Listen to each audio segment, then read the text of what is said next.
નર્મદાના સાગબારાના જંગલ જમીન મુદ્દે સાંસદ મનસુખ વસાવા ફરી મેદાને।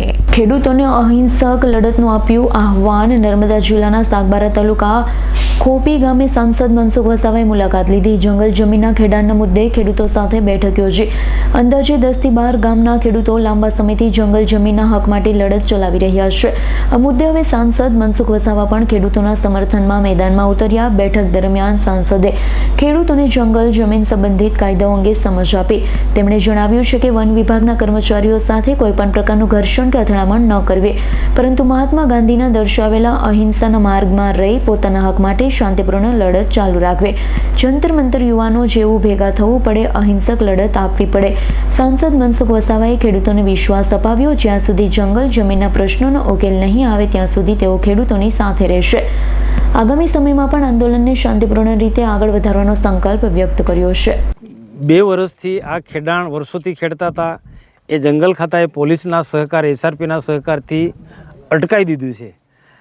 આજે દેખાય છે એ ખોપી સાગબારા તાલુકાના ખેડૂતો ખેડતા હતા આ વિસ્તાર આખો પટ્ટી અને સામે જે દેખાય છે એ સુરત જિલ્લાના ઉમરપાડા તાલુકાના આ જંગલની જમીન છે। પણ જે આ લોકો ખેડતા હતા સાગબારા તાલુકાના ખોપી વિસ્તારના 12 જેટલા ગામો, એ જ પ્રકારે આ ઉમરપાડાના ખેડૂતો પણ જંગલની જમીન આ ખેડે છે। આ બધું વાવેતર દેખાય છે। જો જંગલ ખાતાના લોકોએ પોલીસના અને એસઆરપીના સહકારથી સાગબારા તાલુકાનો જે ખેડૂતો ખેડતા હતા એમનું ખેડાણ અટકાવ્યું છે ખોટી રીતે, તો પછી આ સુરત જિલ્લાવાળાનું પણ અટકાવવું જોઈતું હતું ને। જો એમનું જો ખેડાણ ન અટકાવી શકતા હોય તો પછી આ સાગબારા તાલુકાના જે ખેડૂતો ખેડતા હતા એમનું જે ખેડાણ ખોટી રીતે 2 વર્ષથી અટકાવી રાખ્યું છે એ ચાલુ કરી દેવું જોઈએ। બધા જ આ 10-12 ગામના લોકોને આ જંગલ ખાતાવાળાએ ખોટી રીતના આમને ખેડાણ બંધ કરાવ્યું છે અને સુરત જિલ્લાના ઉમરપાડા તાલુકાના ખેડાણ ચાલુ રખાવ્યું છે। તો આજે મેં ખોપીમાં મિટિંગ હતી, આજે 12 ગામના જેટલા લોકો સાથે મિટિંગ કરી, બધા જ ખેડૂતો ઉપસ્થિત હતા, મોટી સંખ્યામાં ખેડૂતો ઉપસ્થિત હતા। અને આજે ગામમાં મિટિંગ થયા પછી સ્થળ વિઝિટ માટે હું આવ્યો છું।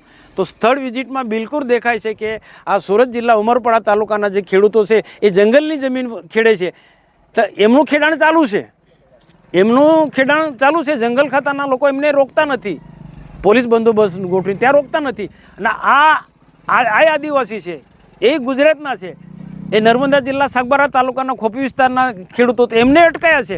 તો આ ખરેખર આ ન્યાયી રીતના નથી, આ ભારે અન્યાય છે। ખોપીના સાગબારા તાલુકાના ખેડૂતો સાથે જે 2002થી ખેડતા આવેલા ખેડૂતોનો ખેડાણ અટકાવી દીધું છે, એ ખરેખર એ બહુ ખોટી બાબત છે, એમની સાથે ભારે અન્યાય છે।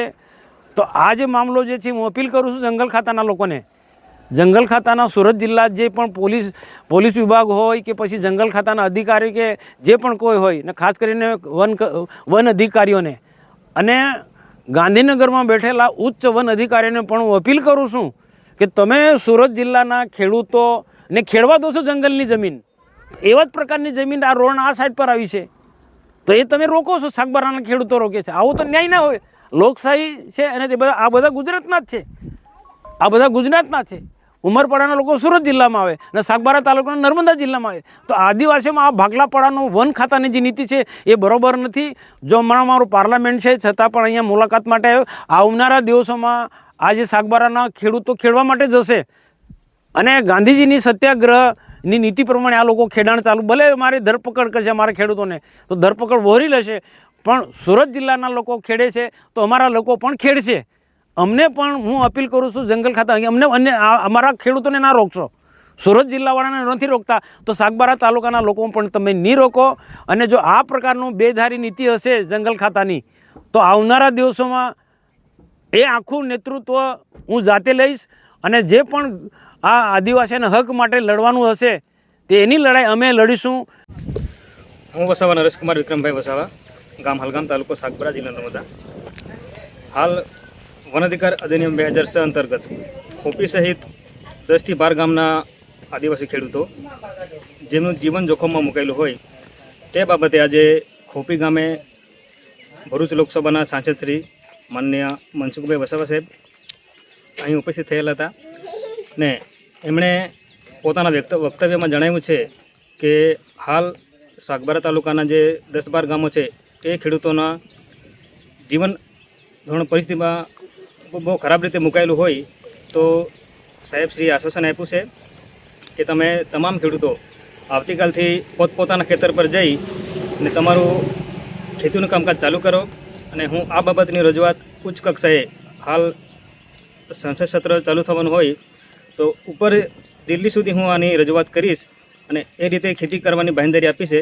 હાલ હવે જ્યાં સાગબારા અને ઉમરપાડાનો જે બોર્ડર છે તે સાગબારા તાલુકાના લોકો ખેડે છે એ હાલ હમણાં પ્રવેશબંધી છે અને ઉમરપાડા તાલુકાના જે લોકો ખેડે છે ત્યાં હાલ ખેતી હાલમાં ચાલુ છે. તે પરિસ્થિતિ પણ જોઈ ને સાહેબે રજૂઆત કરી છે જેવી રીતે ઉમરપાડા તાલુકાના લોકો ખેડે છે એ જ રીતે સાગબારા તાલુકાના લોકો પણ ખેતી કરે અને પોતાનું જીવન ધોરણ ચલાવે એ રીતનું આશ્વાસન આપ્યું છે. એ બાબતે સાહેબશ્રીનો ખૂબ ખૂબ આભાર અને સરકારશ્રીનો પણ ખૂબ ખૂબ આભાર. નામ માના આશા ને હું લીલાબેન વસાવા. જે મનસુખભાઈ સાહેબ આજે અહીંયા જે પબ્લિકને સાંભળવા માટે આવ્યા, ખેડૂતોને સાંભળવા માટે આવ્યા, તો મને એવું લાગે છે કે સાહેબ મનસુખભાઈ સાહેબ સરકારશ્રીમાં જે ખેડૂતોની તકલીફ પહોંચાડે અને પહોંચાડવાની વાત કરીને ગયા છે એટલે મને થોડો વિશ્વાસ તો લાગે છે કે જેમ બને તેમ જલ્દી નિરાકરણ આવે. આ બે તાલુકામાં જે ઉમરપાડા અને સાગબારા તાલુકાની જે વાત કરી એમણે કે ત્યાં લોકો ખેડાણ કરે છે અને સાગબારા નથી કરતા, તો એ બાબતે શું સાંસદનો અભિપ્રાય શું હતો? સાંસદશ્રીનો એ અભિપ્રાય હતો કે ઉમરપાડાના ખેડૂતો જે ખેતી કરે છે તો એને ખેડવા દે છે અને સાગબારા તાલુકાના જે ખેડૂતોને નહીં ખેડવા દેતા, ખેડાણ કરવા નહીં આપતા, એના માટે સાહેબશ્રીએ બહુ સારું મંતવ્ય રજૂ કર્યું કે ભાઈ જેવી રીતે ઉમરપાડાના લોકો ખેડે છે એવી જ રીતે સાગબારાના ખેડૂતને પણ ખેડવા દે અને જો ખેડાણ કરવા નહીં દેશે તો અમે ગાંધી ચિંધ્યા માર્ગે અમે પબ્લિકની હાથે રહીને અમે લડત કરીશું અને ખેડાણ કરીશું અને ખેડાણના સ્થળે હું ખેડૂતોની હાથે જઈશ એવી રીતે અમને વિશ્વાસ આપીને મનસુખભાઈ ગયા છે. દીપક જગતાપનો રિપોર્ટ, S9 ન્યૂઝ, રાજપીપળા. અમારી તમામ માહિતીથી અપડેટ રહેવા માટે જોડાયેલા રહો S9 ન્યૂઝ સાથે.